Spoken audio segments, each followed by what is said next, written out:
In 1958, the CCP launched the Great Leap Forward, calling for steel and grain production to catch up with that of Britain within 10 years and to surpass that of the United States within 15 years. On November 13, 1957, the People's Daily published an editorial calling for a great leap forward on the production front. In 1958, at the second meeting of the 8th National Congress of the CCP adopted the general line of drumming up energy, striving for the top, and building socialism more quickly, better and more economically, proposing to build socialism in 10-15 years, that it would soon for steel and grain output to catch up with and surpass Britain and the United States. Wu Shipu, secretary of the Henan Provincial Party Committee, launched the first steel satellite, claiming that by September 1958, while the province had built more than 45,000 steel furnaces, producing nearly 20,000 tons of iron per day. By the end of October 1958,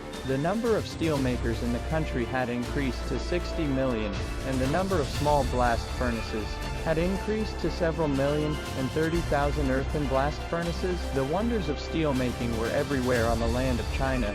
However, lack of coking coal was replaced by ordinary coal, lack of coal was replaced by burning trees to make charcoal, and lack of ore was replaced by sending farm implements, iron gates, and even pots and pans into the steel-making furnaces. Of course, the steel produced by this method was basically scrap iron, resulting in a huge waste of resources.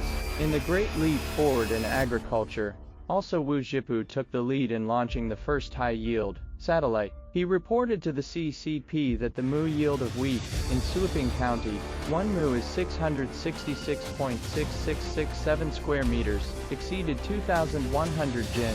A jin is half kilo. Immediately, Hubei and other provinces also began to put grain yield satellite. Some even reported mu yield 10,000 pounds of grain. In 1958, it was a good year, with good weather, but since most of the young and strong laborers were sent to the front line of steel making, a large amount of grain rotted in the ground because no one harvested it when the harvest season came. As a result of the misreporting of grain production, some local governments even forcibly collected the farmers' seeds in order to make up for the grain that had to be handed over. By the end of 1958, the failure of the People's Commune and the Great Leap Forward began to show. Because of the lack of grain, swelling disease, liver disease, starvation, and farmers fleeing the famine had become commonplace. The CCP's radicalization of the People's Commune and the Great Leap Forward led directly to the tragic deaths of tens of millions of people from starvation.